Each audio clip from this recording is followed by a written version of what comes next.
Presenting monkey king.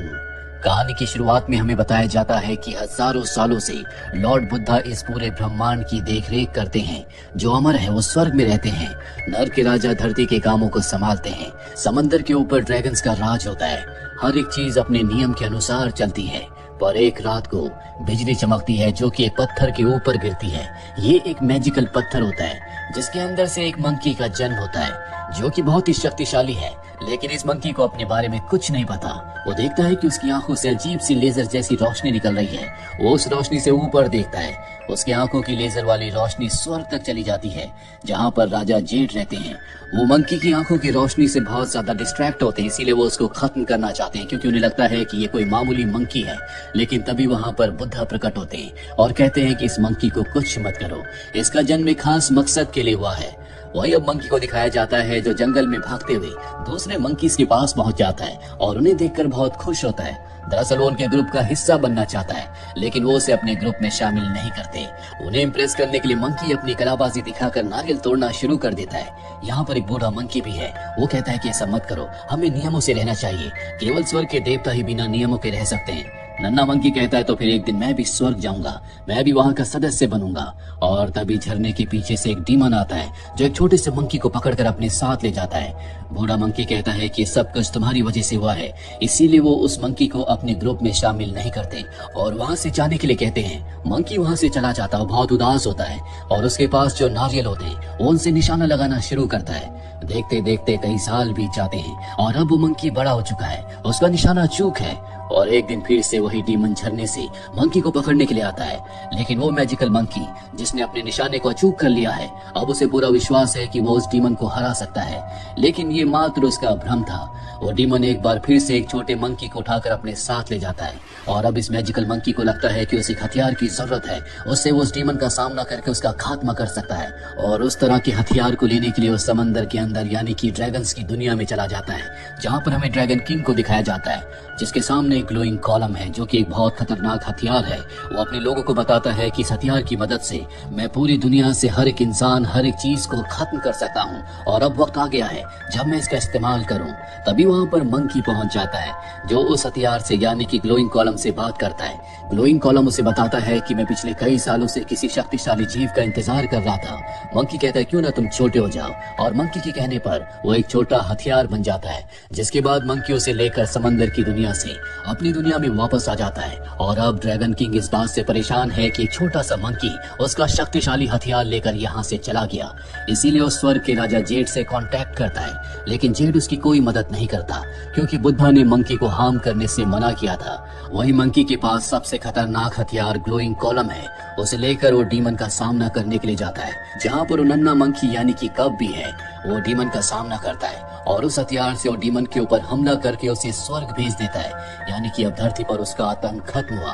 वो कब की रक्षा करके उसे बचाकर वापस ले आता है और अब यहाँ पर जितने भी मंकीज हैं उसकी बहादुरी से बहुत खुश होते हैं और उसे मंकी किंग कहकर बुलाते हैं, यानी कि अब वो इन सब का लीडर है। यहाँ पर जो बूढ़ा मंकी होता है वो कहता है कि ये जो कॉलम है सिर्फ स्वर्ग के यानी कि अमर जीवों को ही चलाने का अधिकार है, इसीलिए मंकी जेड से प्रार्थना करता है कि उसे अमर कर दिया जाए। बूढ़ा किंग कहता है कि वो तुम्हारी कभी नहीं सुनेंगे। जब तक तुम कई सारे डीमंस को नहीं हरा देते तब तक उनकी नजर तुम पर नहीं पड़ेगी। और अब मंकी किंग तय करता है कि वो कम से कम 100 डीमंस को हराएगा, इसीलिए वो अपने सफर पर निकल पड़ता है। देखते ही देखते वो 99 डीमंस को हरा देता है।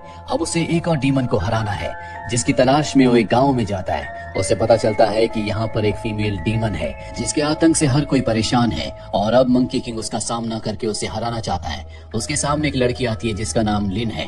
मंकी किंग कहता है कि ये 100वां डीमन है जिसे मैं हराने वाला हूँ।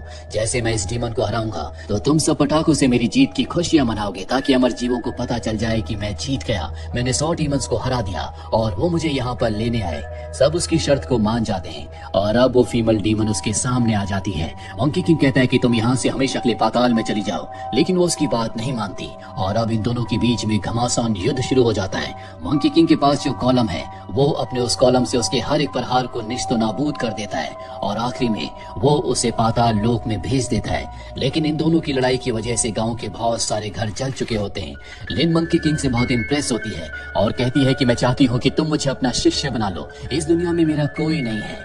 और अब मंकी किंग की गलती से यहाँ पर जो पटाखों की पूरी फैक्ट्री होती है उसमें आग लग जाती है, जिस वजह से बहुत धमाका होता है।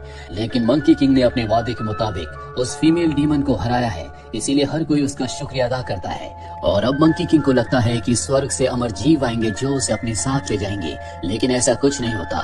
वहीं हमें ड्रैगन किंग को दिखाया जाता है जो अपने कॉलम को लेने के लिए आया है। वो मंकी किंग से कहता है कि चुपचाप मेरा कॉलम मुझे दे दो, लेकिन मंकी किंग उसे लौटाने से मना कर देता है। ड्रैगन के साथ उसके कुछ चेले भी होते हैं जो मंकी किंग के कॉलम को चुरा कर यहाँ से भाग जाते हैं। मंकी किंग उनका पीछा करता है और एक पॉइंट ऐसा आता है जब कॉलम पहाड़ी से नीचे गिरने वाला होता है, लेकिन आखिरी वक्त पर लिन उसे पकड़ लेती है और अब भी मंकी किंग उसे अपने साथ रखने से मना कर देता है। मंकी किंग इस बात से भी कंफ्यूज्ड होता है कि अमर जीव उसे लेने के लिए क्यों नहीं आए। उसे लगता है कि सबसे पहले उसे अमर होना होगा, तभी अमर जीव उसे लेने के लिए आएंगे। उसके पास जो कॉलम है वो उसे बताता है कि तुम्हें अमर होने के लिए सबसे पहले पाताल में जाना होगा और अब उसे पाताल का रास्ता ढूंढना है, लेकिन उसे पढ़ना नहीं आता। लिन कहती है कि मैं इसमें तुम्हारी मदद कर सकती हूँ, जिसके बाद मंकी किंग उसे अपने साथ शामिल कर लेता है और अब ये धीरे धीरे चलते हुए कब्रिस्तान तक पहुंचते हैं जहाँ से पाताल लोग यानी कि हेल में जा सकते हैं। और हेल में जाने का रास्ता मंकी किंग के पास जो कॉलम है उसी से बनेगा, उससे वो हेल में जाने का रास्ता बनाता है। और अब मंकी किंग और लिन हेल में पहुंच जाते हैं। वो लिन से कहता है कि यहाँ पर जीवित लोगों का आना मना है। ये एक ऐसी जगह है जहाँ पर हर एक इंसान की मृत्यु का वक्त लिखा हुआ है और अगर मैं यहाँ से अपनी मृत्यु के वक्त को हमेशा के लिए मिटा दूं तो मैं अमर हो जाऊंगा, मैं कभी नहीं मरूंगा। इसके बाद ये दोनों के दोनों उस जगह पहुंच जाते हैं जहाँ पर वो सूची है, जहाँ पर हर एक इंसान के, हर एक जीव के मरने का वक्त लिखा हुआ है। और इससे पहले कि वो अपनी उस सूची को ढूंढता, यहाँ पर यामा आ जाता है जो अपने बहुत सारे रूप बना लेता है। मंकी किंग भी अपने बहुत सारे रूप बना लेता है, जिसके बाद इन दोनों की आपस में फाइट होना शुरू हो जाती है। और ठीक उसी वक्त लिन उस सूची को ढूंढ लेती है जिसमें मंकी किंग के मरने का वक्त लिखा हुआ है। मंकी किंग सूची से अपने मरने के वक्त को मिटा देता है। ये देखकर यामा घबरा जाता है और वो स्वर्ग में जेड के पास प्रकट होता है और जेड को सब कुछ बताता है। लेकिन उसी पोर्टल से जिससे वो जेड के सामने प्रकट हुआ था, मंकी किंग भी वहाँ पर पहुंच जाता है, जहाँ पर मंकी किंग को पता चलता है कि वो अभी पूरी तरह से अमर नहीं हुआ। हालांकि बुढ़ापे से उसकी कभी मौत नहीं होगी, लेकिन लड़ाई में, युद्ध में उसकी मौत हो सकती है। पर यामा से उसे पता चल जाता है कि वहीं हेल में एक ऐसी किताब है जिससे वो अमर हो सकता है। वो उस किताब को लेकर लिन के साथ वहाँ से अपनी दुनिया में वापस आ जाता है। लिन उस किताब को पढ़कर उसे बताती है कि अगर तुम्हें अमर होना है तो एक जादुई बागीचे से तुम्हें खास बीज को खाना होगा। मंकी किंग कहता है कि हम उस बागीचे जरूर जाएंगे। और अब जब मंकी किंग यहाँ से चला जाता है तो लिन पानी में कुछ डालती है, जिसके बाद वहाँ पर ड्रैगन किंग अपीयर होता है। दरअसल लिन उसी के लिए काम करती है। लिन के गांव में अकाल पड़ा था, जिसके बाद उसने ड्रैगन किंग का आह्वान किया और जब ड्रैगन किंग उसे मिले तो उसने ड्रैगन किंग से कहा कि आप हमारे गांव में बारिश कर दो। ड्रैगन किंग ने कहा ठीक है, लेकिन इसके बदले तुम्हें मंकी किंग से उस कॉलम को लाना होगा जो वो हमारी दुनिया से अपने साथ ले गया है। और अब लिन इसीलिए मंकी किंग के साथ है क्योंकि वो उससे उस ग्लोइंग कॉलम को हासिल करना चाहती है।